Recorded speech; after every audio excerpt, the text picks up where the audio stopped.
이제 개혁주의와 세대주의로 본 요한계시록 강해 14번째 메시지를 증거하겠습니다. 오늘은 세대주의적인 전천년설에 대해서 말씀을 드리겠습니다. Dispensational Premillennialism, 이것이 영어명인데요. 세대주의적 전천년설. 네. 서론을 먼저 말씀을 드린다면은 이 세대주의적 전천년설은, 전천년설이라고 하는 것은 예수님께서 천년왕국 직전에 재림하신다 하는 것을 믿는다고 하는 것입니다. 이스라엘을 위한 하나님의 계획과 교회를 위한 하나님의 계획은 다르다. 이것이 세대주의적 전천년설이 믿는 바입니다. 지난번엔 무천년설에 대해서 말씀을 드렸습니다. 무천년설은 이스라엘과 교회를 함께 생각을 합니다. 그래서 이스라엘은 그 구약의 교회고, 네, 이 교회는 신약의 이스라엘이고 이렇게 본다고 하는 것입니다. 그런데 네, 이 세대주의적 전천년설은 이스라엘을 위한 하나님의 계획과 교회를 위한 하나님의 계획은 다른 것이다 이렇게 믿는다고 하는 것입니다. 또 세대주의는 성경을 이렇게 해석을 합니다. 지속적으로 문자적 해석을 합니다. 성경을 문자적으로 해석하는데 지속적으로 그렇게 문자적으로 성경을 해석합니다. 문자적 해석이 뭔가는 조금 이따 말씀드리고요. 네. 세대주의적 전천년설은 교회가 환란기 이전에는 휴거된다. 공중으로 이렇게 들림을 받는다. 끌어올려진다. 이렇게 믿고 있다고 하는 것입니다. 근거는 이제 데살로니가전서 4장 13절에서 18절 말씀인데요. 여러분 도표를 보시게 되면은, 네, 지금 교회 시대가 맨 왼쪽에 십자가 이후에 교회 시대가 계속 지금 진행이 되고 있는데요. 지금도 교회 시대입니다. 교회 시대가 이제 마치면 그 다음에 찾아오는 시대가 7년 환란 시대입니다. 근데 7년 환란에 교회는 거기에 7년 환란을 통과하지 않는다. 7년 환란 중에 들어가지 않는다. 그렇게 믿는다고 하는 것입니다. 교회는 어떻게 되는가? 교회는 들림을 받는다고 하는 것이죠. 성도들이 끌어올리워 그리스도와 함께 한다고 하는 데살로니가전서 4장에 있는 말씀, 15절에 있는 말씀을 근거로 그렇게 믿는다고 하는 것입니다. 물론 이제 이 세대주의적 전천년설, 네, 이 믿음은 이렇게 신봉하는 것은 어떤 학자가 주장해서 그런 것이 아닙니다. 물론 어떤 세대주의적 전천년설을 처음에 이렇게 주장한 사람들이 있죠. 올라가면 초대교회부터 나오는데요. 네. 그렇지만 그분들이 주장한 근거가 성경이라고 하는 것입니다. 그러니까 성경에 근거해서 이렇게 믿는다고 하는 것입니다. 성경을 볼 때 이걸 이렇게 해석한다고 하는 것입니다. 그러니까 뭐 마음대로 세대주의적인 전천년설, 누가 마음대로 이론을 만들어내는 것이 아니라 성경을 봤을 때 이 성경은 바로 전천년설을 말씀한다. 여기 여러분 보시게 되면 전환란이라는 말이 또 더 붙었습니다. 전환란, 전천년설. 네. 그 전환란이라고 하는 것은 여기 지금 예수님께서 재림을 하시는데 맨 왼쪽에 보시면 그리스도의 공중 재림이라고 이렇게 보이시죠? 네. 그리스도가 이제 공중에서 재림을 하십니다. 네. 그래서 공중에서 성도들을 만나시는데 성도들은 이제 이 지상에서 교회는 끌어올리워집니다. 끌어올려 하는 말씀이 성경에 있는데 끌어올려서 공중에서 주를 영접하게 하십니다. 그러니까 이 교회의 휴거가 전환란, 환란 전에 교회의 휴거가 있다. 이렇게 믿는다고 하는 것입니다. 네, 전환란, 전천년설. 네. 그 다음에 이제 오른쪽으로 좀 내려가시면 노란 글자로 그리스도의 지상 재림이 있습니다. 이 세대주의의 이 전환란, 전천년설은 예수님의 재림을 두 가지 양상, 두 가지 국면으로 봅니다. 먼저 그리스도는 공중에 오신다. 공중에 재림하셔서 이제 땅에서 끌어올림을 받은 성도들과 함께 공중에서 만나신다. 공중에서 혼인잔치가 벌어진다. 하늘나라에서 혼인잔치가 벌어진다. 이렇게 보는데요. 그 다음에 이제 7년 후에, 7년 환란 후에 그리스도께서는 공중에 재림하신, 먼저 오신 분은 그리스도는 지상 재림을 하시게 된다. 성도들과 함께. 이렇게 믿는다고 하는 것입니다. 네, 그래서 그리스도의 지상 재림이 천년 왕국 전에, 그러니까 전천년설이 이렇게 된다고 하는 것입니다. 또 세대주의적 전천년설은 환란기에 불신 이방인들과 불순종하는 이스라엘이 심판을 받는다. 이렇게 믿습니다. 요한계시록 6장으로부터 요한계시록 19장 말씀까지가 다 이 말씀을, 즉 환란기를 말씀하는데, 이 환란기에 무엇을 하시는가? 불신하는 이방인들과 불순종하는 이스라엘을 하나님은 심판하신다. 네, 여기를 한번 보시면 잠시 전에 보셨는데요. 자, 그 7년 환란 빨간 이 칸 안에 있는 걸 여러분이 보십니다. 그게 7년 환란입니다. 교회 시대 끝나고 7년 환란기입니다. 네, 7년 환란기에 교회는 없죠. 네, 교회는 이미 다 휴거가 되어 있습니다. 네, 공중에서 주님을 만났습니다. 그럼 이 땅에 누가 있습니까? 이방 믿지 않는 사람들이 있겠죠. 네. 그래서 이방인들, 불신하는 이방인, 불신자들, 또 불순종하는 이스라엘을 7년 환란 동안에 심판하신다. 네, 그렇게 믿는다고 하는 것입니다. 그 다음에 세대주의적 전천년설은 환란기 끝에 그리스도의 재림과 천년 왕국을 세운다 하는 것입니다. 네, 이미 아까 말씀을 드렸습니다.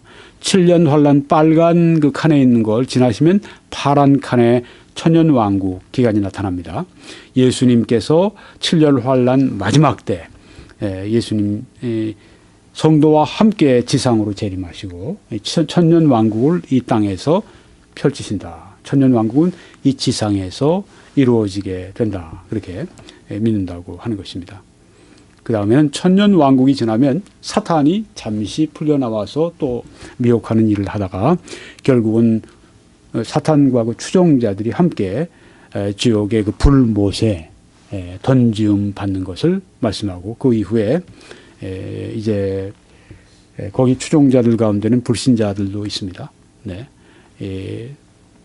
악한 천사들뿐 아니라 또 거기에는 불신자들, 사탄을 추종하는 불신자들이 함께, 죄인들이 함께 불못에 던지고 그 다음에 영원한 상태가 오게 된다. 새하늘 새 땅이 오게 된다. 이렇게 믿는다고 하는 것입니다. 여러분 이렇게 보시면은 천년 왕국의 그 파란 칸 바로 뒤에 보면은 의자가 하나 있습니다. 백보좌 심판을 말씀합니다. 하얀 보좌가 있습니다. 네.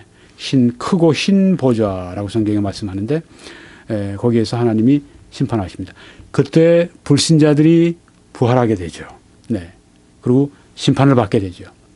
그리고 이제 새하늘 새 땅, 그리고 노란 칸에 보시면 영원한 상태.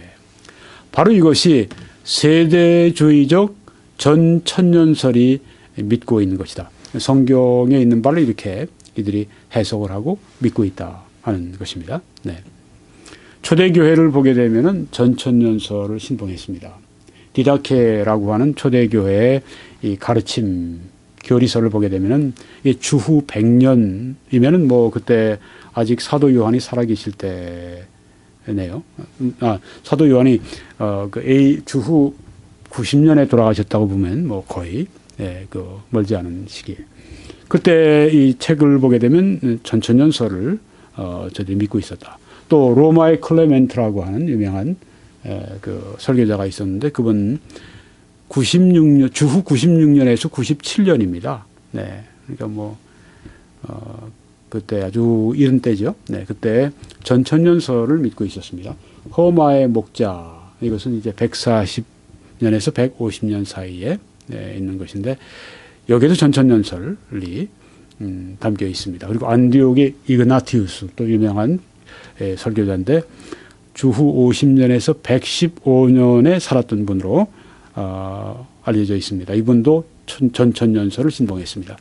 파피아스라고 하는 분이 80년에서 163년 그때 사신 분인데 이분도 전천년설을 신봉했습니다. 유명한 분입니다. 저스틴 마터, 순교자 저스틴, 순교자로 유명한 분인데 이분 100년 때 그때 이제 전천년설을 신봉했습니다. 이레니우스 유명한 교회 사가인데 이분도 초대교회 유명한 교회 역사가인데 이분이 200년 주후 200년 때 이제 계신 분인데 그분이 전천년설을 신봉했습니다. 초대교회의 가장 그 유명한 신학자가 털툴리안입니다. 털툴리안 이분이 150년에서 225년을 산 것으로 이렇게 나와 있는데 이분도 역시 전천년설을 신봉했습니다. 그러니까 전천년설은 뭐 불과 한 350년 정도 이렇게 한 250년 정도 역사가 있다 이렇게 얘기하는데 뿌리를 찾아가면 초대교회 때부터 있다 이렇게 본다고 하는 것이죠.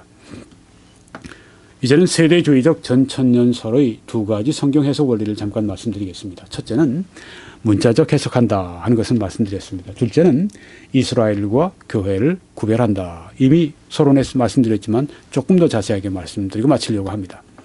세대주의적인 전천년설의 성경 해석 원리 첫째, 문자적으로 해석한다고 하는 것입니다. 이게 무슨 말인가?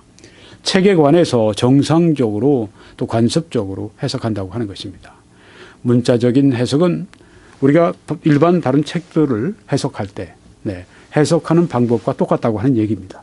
역사책이나 혹은 뭐 다른 뭐 소설책이나 혹은 뭐 다른 어떤 문서나 어떤 공식 문서나 뭐 모든 것들을 책을 해석할 때 정상적으로 관습적으로 해석하는 그 방법이 바로 문자적으로 해석하는 것이다 하는 것입니다. 문자적 해석을 하면은 어떻게 적용을 하는가? 어떤 한 책에만 적용하는 것이 아니라 성경 신구약 66권 모든 책에 다 동일하게 일관성 있게 문자적으로 해석을 한다고 하는 것입니다. 여기에는 예언서도 포함이 되어 있습니다. 예언서도 여기는 상징적인 것도 많이 있지만 어떤 건 뭐 상징적으로 해석할 수밖에 없는 것이 있죠. 분명히 상징으로 나온 것들은. 그렇지만은 그 기조가 무엇이냐. 문자적으로 예언도 문자적으로 해석을 한다. 그래서 그리스도의 초림이 어떻게 성취됐습니까? 문자적으로 많이 성취가 됐죠. 예수님이 탄생하신 마을, 베들레헴. 예수님이 동정녀 마리아에게 탄생하신 거. 예수님이 십자가에서 죽으신 거, 고통받으신 거, 등등, 예수님의 그 초림과 처음 오셨을 때 그 관계된 것들이 성경의 구약에 예언된 것들이 어떻게 됐습니까?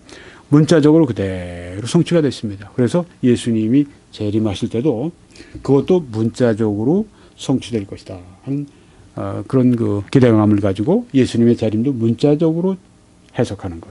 이걸 이 세대주의적 전천년설 믿는 사람들이 그렇게 성경을 해석한다고 하는 것입니다. 그러니까 예언서, 요한계시록도 그렇게 문자적으로 본다고 하는 것입니다. 무천년설, 지난번에 계속 말씀드렸습니다. 이 지상에 천년 왕국이 있는 것이 아니라 그것은 하늘나라에서 성도들이 그리스도와 함께 다스리고 통치하는 것, 그거를 상징적으로 말씀하는 것이다. 그러니까 이 땅에서의 지상에서의 천년왕국은 없다. 그래서 무천년설 이렇게 우리가 이름을 붙이는 것입니다. 그다음에 후천년설이라고 하는 것도 있습니다.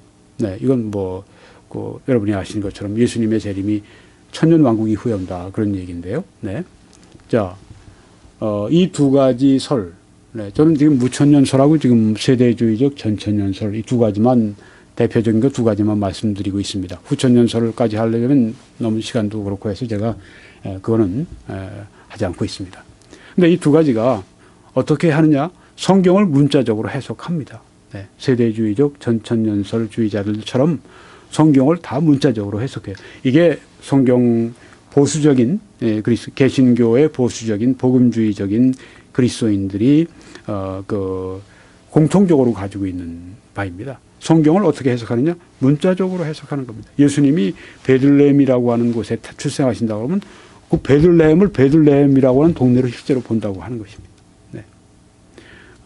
그래서 이제 성경을 문자적으로 또 뿐 아니라 아까 말씀드린 것처럼 책을 해석하는데 우리가 일반적으로 해석하는 방법이 있잖아요. 네. 관습적으로 해석하는 방법이 있잖아요. 법률 문서면 법률 문서를 해석하는 방법이 있지 않습니까? 소설책이면 소설책을 해석하는 방법이 있지 않겠습니까? 바로 그런 거로 성경을 동일하게 그렇게 해석을 한다고 하는 것입니다. 네. 성경을 문자적으로 해석한다. 동일한데 한 가지만 빼고 예언만은 상징적으로 해석을 합니다. 무천년설, 후천년설이 예언만큼은 문자적으로 해석하지 않고 상징적으로 해석을 합니다. 이게 세대주의적 전천년설과 다릅니다. 그래서 세대주의적 전천년설주의자들이 비판을 하는 것입니다. 왜 성경을 전체를 다 문자적으로 해석하면서 예언만 그렇게 상징적으로 해석을 하느냐. 일관성이 없지 않느냐. 이렇게 비판을 무천년설, 후천년설 여기에 한다고 하는 것입니다. 네. 두 번째, 세대주의적 전천년설의 성경 해석 원리 두 번째는 이스라엘과 교회를 구별하는 것입니다. 무천년설은 이스라엘과 교회를 하나로 보는 것입니다. 세대주의적 전천년설은 이스라엘과 교회를 다른 것으로 구별되게 본다고 하는 것입니다. 둘은 서로 다르다. 네, 하는 것입니다. 이스라엘은 야곱의 혈통적 후손을 가리킨다. 이게 성구사전의 용법이죠. 네. 교회라고, 이스라엘을 교회라고 이렇게 영적으로 해석해서는 안 된다. 문자대로 해석하라고 하는 거죠. 이스라엘은 야곱의 혈통적 후손이지 이걸 영적으로 교회라고 이렇게 해석하지 마라. 교회는 구약시대에는 알려지지가 않았던 비밀이었다. 여기 성경에 보면 이렇게 나옵니다. 에베소 3장 5절에 이제 그의 거룩한 사도들과 선지자들에게 성령으로 나타내신 것 같이 다른 세대에서는 사람의 아들들에게 알리지 아니하셨으니. 구약에 네, 다른 세대. 지금 사도 선지자 이 신약 시대에 이때 성령으로 나타내셨지. 교회를요. 다른 세대는 이 교회를 나타내지 않으셨다. 교회는 그러니까 신약 시대에 나타난 구약 시대는 알려지지 않은 것이었다. 그러니까 다르다 하는 거죠. 교회는 이스라엘과 교회는 다르다. 또 교회는 신약에서 지속적으로 이스라엘과 구별됐다. 여기 보니까 고린도전서 10장 32절에 유대인에게나 헬라인에게나 유대인은 이스라엘입니다. 헬라인에게나 이방인에게나 하나님의 교회에 네, 셋으로 나누죠. 이스라엘과 이방인과 교회 이렇게 구별했다고 하는 것입니다. 유대인 이스라엘과 교회는 여기 구별했다. 네. 또 교회는 유대인들과 뿐 아니라 이방인들도 함께 구성이 되어 있다. 이스라엘은 이스라엘 사람들이지만 네, 교회는 유대인들 이스라엘뿐 아니라 이방인들도 함께 거기에 있다. 이는 이방인들이 복음으로 말미암아 그리스도 예수 안에서 함께 상속자가 되고 누구와 함께? 이스라엘 유대인들과 함께 지체가 되고 함께 약속에 참여하는 자가 됨이라. 네, 이방인들과 이스라엘이 함께 교회를 이루기 때문에 이스라엘만 따로 있는 이스라엘과는 다른 것이다 이렇게 본다고 하는 것입니다. 또 교회는 사도행전 2장까지는 시작되지 않았다. 왜냐하면 교회는 성령의 세례, 성령의 침례를 통해서 신자가 그리스도와 다른 신자와 하나 되어서 교회를 이루기 때문이다. 네, 여기 고린도전서 12장 13절에 우리가 유대인이나 헬라인이나 종이나 자유인이나 다 한 성령으로 세례 침례를 받아 한 몸이 되었고 또 한 성령을 마시게 하셨느니라. 네, 성령으로 말미암아 세례 침례를 받고 한 몸을 이룬 것이 바로 교회다. 근데 그 성령이 언제 오셨느냐? 오순절날 그렇게 오셔서 그렇게 교회를 시작하게 하셨다. 그러니까 교회는 그때 시작했고 오순절 이후에 교회가 생겼지 그 이전에 이스라엘은 교회가 아니다. 이렇게 본다고 하는 것입니다. 교회는 환란 전에 휴거와 더불어 그 존재가 끝나게 된다. 환란 직전에 휴거되어서 환란 시작하기 전에 교회 시대가 마치면서 교회는 환란 전에 휴거하면서 끝난다. 이렇게 보는 것입니다. 그래서 이 말씀에 데살로니가전서 4장 16절에 주께서 호령과 천사장의 소리와 하나님의 나팔 소리로 친히 하늘로부터 강림하시리니 그리스도 안에서 죽은 자들이 먼저 일어나고. 네, 이건 이제 무천년설에서는 그리스도의 재림, 거긴 지상 재림만 있으니까 네, 그리스도의 재림으로 이렇게 지상 재림 이렇게 보는데 여기에 이 세대주의적 전천년설에서는 아니 이것은 바로 예수님께서 이 땅에 강림하시기 7년 전에 환란 시기 시작되기 전에 공중 재림하신 그때를 말씀한다 이렇게 본다고 하는 것입니다. 그 후에 우리 살아남은 자들도 그때 예수님 오실 때 살아있는 자들 그들은 함께 구름 속으로 끌어올린다. 이게 휴거입니다. 이게 rapture, 끌어올린다. 끌어올려서 구름 속으로 공중에 오시는 주님 구름 속으로 만나기 위해서 끌어올려서 구름 속으로 끌어올려 공중에서 주를 영접하게 하시리니 그리하여 우리가 항상 주와 함께 있으리라. 네. 그렇습니다. 이제 결론을 짓고 마치겠습니다. 세대주의적인 전천년설 서론 오늘 말씀드렸습니다. 네. 교회의 교회는 환란기 이전에 휴거가 된다. 네, 환란기 시작하기 전에 휴거가 된다. 이게 전천년설을 믿는 것이고요. 또 환란기에는 교회는 없고 불신 이방인들과 불순종하는 이스라엘을 심판하는 때다. 또 환란기의 끝에는 예수님의 재림, 예수님의 지상 재림이 있고 그 다음에 곧 이 땅에 천년 왕국이 세워진다. 이렇게 믿는다고 하는 것입니다. 또 천년 왕국이 끝나면 그때 사탄이 잠시 풀려나와서 미혹하다가 사탄과 그의 추종자들이 불못에 던지고 영원한 상태가 시작이 된다. 이렇게 믿는다고 하는 것입니다. 세대주의적인 전천년설은 두 가지로 성경을 해석한다고 말씀드렸습니다. 첫째, 문자적으로 해석한다. 두 번째, 이스라엘과 교회를 구별한다.